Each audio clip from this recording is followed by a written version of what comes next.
KPK buka pintu aduan Formula E, harusnya usut langsung dong, ditulis oleh Sardi di steward.com. Pada Senin kemarin, sekelompok massa melakukan aksi unjuk rasa dan menuntut KPK turun tangan dalam mengusut Formula E. Terlebih ada hasil audit BPK terkait Formula E. Massa menilai gelaran Formula E ada potensi kerugian hingga 1,3 triliun rupiah. KPK meminta para pengunjuk rasa yang mendesak Formula E diusut agar melaporkan ke saluran pengaduan masyarakat, agar validitas informasi dapat segera ditindaklanjuti. KPK membuka pintu aduan Whistleblower System atau KWS melalui https://kws.kpk.go.id untuk melapor.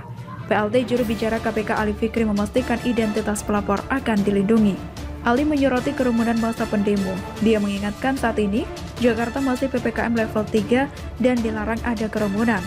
Selain itu, pada masa PPKM COVID-19 level 3 yang masih berlaku di wilayah DKI Jakarta ini, penting juga bagi kita untuk bekerja sama, mencegah terjadinya kerumunan massa, kata Ali. KPK senantiasa mengapresiasi pihak-pihak yang terus gigih menyuarakan upaya pemberantasan korupsi di Indonesia. Upaya yang dilakukan KPK melalui integrasi fungsi pencegahan, penindakan, dan pendidikan anti korupsi butuh dukungan penuh dari semua pihak, sambungnya. Ada plus minus dari KPK terkait saran agar masyarakat melaporkan kasus Formula E ke saluran pengaduan KPK. Plusnya adalah KPK mau membuka aduan, sehingga masyarakat luas dapat melaporkan kejanggalan, ketidakberasan, atau apapun yang melenceng dari Formula E, tentunya disertai dengan data valid. Minusnya adalah, kenapa KPK harus menunggu aduan dari masyarakat dulu baru mau bertindak? Bukankah kisru Formula E ini sudah lama dan besar? Rasanya semua orang pun tahu polemik ini. KPK harusnya cepat mengendus dan mengusut ini sejak dulu. Kalau menunggu aduan dari masyarakat, rasanya lama sekali tindakannya. KPK pasti punya tim terkait penelusuran sebuah isu yang berpotensi memboroskan anggaran dalam jumlah besar. Mereka pasti ada tim pencarian informasi dan bukti. Menurut saya, KPK cukup lamban mengusut ini, apalagi ketika informasi demi informasi terus bermunculan, terutama soal surat dari Diaspora DKI dan polemik interpelasi yang terancam batal. Harusnya KPK bisa membaca sinyal ini dan gerak cepat. Apakah ada penyelewengan atau tidak? Pokoknya harus diusut dulu. Kecurigaan publik makin menjadi sejak Anies tidak mau menjawab pertanyaan awak media dan terkesan ingin menghadang interpelasi. Orang awam saja bisa menebak kalau ada yang sedang disembunyikan terkait Formula E. Anggota DPRD DKI Jakarta fraksi PDIP Gilbert Simajuntak meminta menilai adanya surat dari Diaspora DKI menjadi bukti interpelasi perlu dikelirkan. Itu memang perlu ditanya dan biar gubernur yang menjelaskan nanti.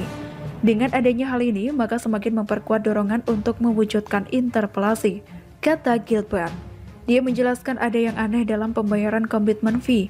Komitmen fee selama 5 tahun artinya setelah Anies habis masa jabatannya akan tetap dibayar hingga musim tahun 2023-2024 nanti. Masalah dalam pelunasan uang komitmen ini tertuang dalam pasal 92 ayat 6 Peraturan Pemerintah Nomor 12 Tahun 2019 tentang pengelolaan keuangan daerah. Dalam aturan itu, disebut jangka waktu penganggaran kegiatan tahun jamak tidak melampaui akhir tahun masa jabatan kepala daerah berakhir, kecuali kegiatan tersebut merupakan prioritas nasional dan atau kepentingan strategis nasional. Anies habis jabatan tahun 2022, tapi penganggaran Formula E sampai tahun 2024. Artinya kelebihan anggaran untuk 2 tahun sesudah habis masa jabatannya. Kelebihan bayar, kelebihan klaim prestasi, dan kelebihan masa anggaran. Anies wajib membayar komitmen fee Formula E sesi 5 tahun sebelum masa jabatannya berakhir pada Oktober 2022 mendatang. Jika Anies melunasi di akhir 1 tahun masa jabatannya, maka Anies akan melanggar aturan di atas. Jika dia membayarnya di luar masa jabatan, Anies bisa diseret ke arbitrase internasional. Seharusnya gubernur mengikuti PP yang kedudukannya lebih tinggi dari Inggop. Melangkahi ini artinya melampaui wewenang. Ada potensi pelanggaran berat sebagai seorang gubernur, katanya. Anies serba salah dan makin terjepit. Semakin dia menghindar dan menyembunyikan apa yang ingin disembunyikan, masalah akan semakin runyam. Masalah akan semakin runyam.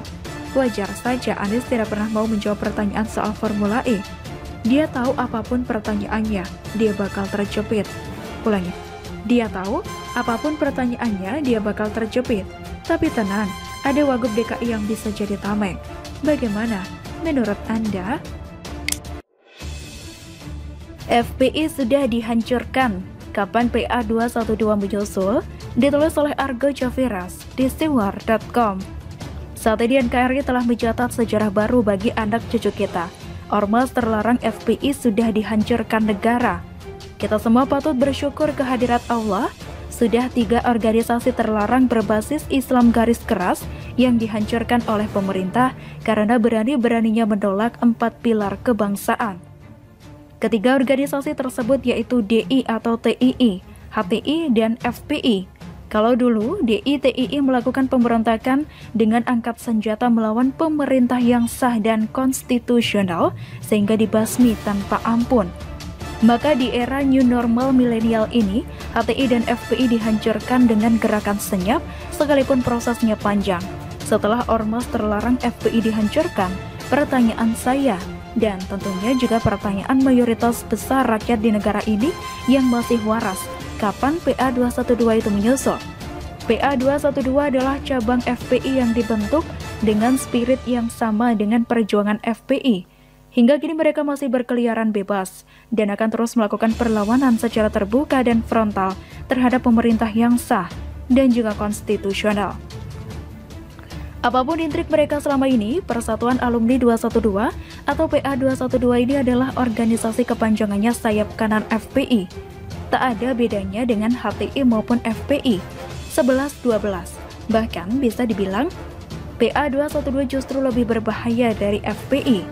Fakta mencatat mayoritas rakyat di seluruh Indonesia, dari Sabang sampai Merauke, dari Sanggar Talaut sampai Pulau Rote, sudah sangat geram dengan ulah ormas bau onta itu dengan berbagai aksi-aksi intimidasi yang mereka lakukan secara terselubung terhadap pemerintah. Jangan sampai ormas PA212 ini menjadi besar seperti HTI dan FPI lalu menjadi duri dalam daging dan batu sandungan bagi pemerintah yang akan kesulitan dengan proses yang panjang lagi untuk membubarkan mereka. Ormas yang tak ada gunanya bagi bangsa dan negara ini kerap menimbulkan kegaduhan dan intimidasi, serta melakukan perlawanan secara frontal terhadap pemerintah dengan topeng agama. Mereka tak segan-segan melakukan tindakan-tindakan yang memicu keributan dan benturan yang berakhir ricuh. Siapapun pasti akan sepakat, kecuali Kadrun Dongo, bahwa ormas PA212 adalah ormas yang sudah saatnya dihancurkan seperti halnya FPI. Ormas-ormas Islam garis keras seperti PA212 ini hanyalah topeng kemunafikan belaka untuk merongrong kewibawaan pemerintah secara terselubung demi tercapainya cita-cita mereka meneruskan perjuangan almarhum FPI untuk menjadikan NKRI sebagai negara khilafah.